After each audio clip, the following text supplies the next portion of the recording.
எனது பெயர் கிருஷ்ணா. ஸ்ரீலங்காவிற்கும் இந்தியாவுக்கும் இடையே இருக்கும் 25 லட்சம் மக்களை கொண்ட பலம் பொருந்திய தமிழீழத்திலே இருந்து ஏக்க நெருப்பாக இருப்பது தமக்கென்றான ஒரு சுதந்திர தேசமே. அந்த தேசத்திற்காக ஈழத்தமிழர்கள் கொடுத்த விலை கொஞ்ச நஞ்சமல்ல. அப்படியான ஒரு தேச கனவை தமது நெஞ்சில் சுமந்த ஒருவராக இன்றைக்கு 45 ஆண்டுகளுக்கு முன் உலக நாடுகளின் ஒன்று கூடலாக இருந்து ஐக்கிய நாடுகள் சபையின் பொதுச்சபையில் தமிழீழ தேச ஐக்கிய இடதுசாரி முன்னணியின் சார்பில் இலங்கை நாடாளுமன்றத்திற்காக 1965 ஆண்டு தேர்தலில் காங்கேசன்துறை தேர்தல் தொகுதியில் போட்டியிடாமன்றி நிகழ்த்திய செயலுக்காக ஒட்டுமொத்த ஈழத்தமிழினமே நன்றியுடையதாகிறது.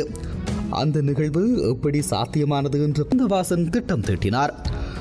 உலக நாடுகளைச் சேர்ந்த உயர்மட்ட தலைவர்கள் சுமார் 2000 பேருக்கு மேல் கூடியிருந்த அந்த உலகின் உயர் சபையில் இலங்கையின் வெளிநாட்டு அமைச்சர் எப்படி இருப்பார் என்று எவருக்குமே தெரியாத சூழ்நிலையில் ஐக்கிய நாடுகளவையின் பொதுச்சபை தலைவர் இலங்கையின் வெளிநாட்டு அமைச்சரை உரையாற்ற அழைத்த நேரத்தில் வைகுந்தவாசன்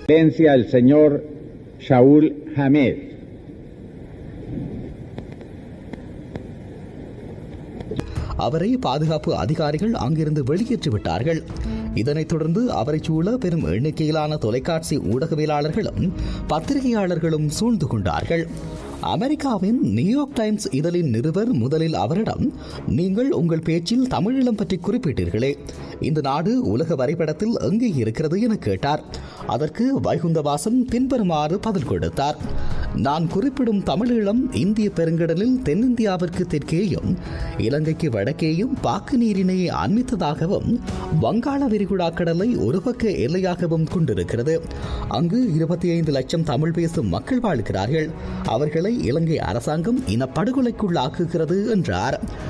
இப்படியாக தமது தேசத்தின் மீதான ஓர்மத்தை உலகின் உயரிய சபையில் இன்னொருவருக்கு வழங்கப்பட்ட நேரத்தில் சொல்லி முடிக்க வேண்டும் என்ற அந்த மனத்திட்பம் எந்த அளவிற்கு அவர் தனது தேச கோட்பாட்டை நேசித்திருக்கிறார் என்பதை உறுதிப்படுத்துகிறது.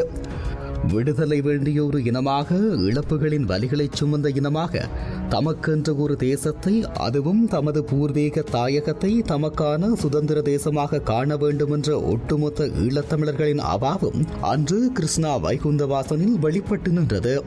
தமிழீழ கோட்பாட்டை ஒரு சர்வதேச அரங்கில், அதுவும் உலக பொதுமன்றமான ஐநாவின் பொதுச்சபையில் வெளிப்படுத்திய முதல் தமிழரான கிருஷ்ணா வைகுந்தவாசன் என்ற அந்த மாண்புறு ஈழத்தமிழ் மகனையும், அன்றைய பெருமைமிக்க வரலாற்று சிறப்புமிக்க நாடின் நினைவுகளையும் 45 ஆண்டுகள் கடந்த இன்றைய நாளில் ஈழத்தமிழர்களின் வரலாற்று வலிகளை அடுத்த தலைமுறைக்கு கடத்தும் IBC தமிழ் வானொலி நன்றியோடு நினைவு கூறுகின்றது.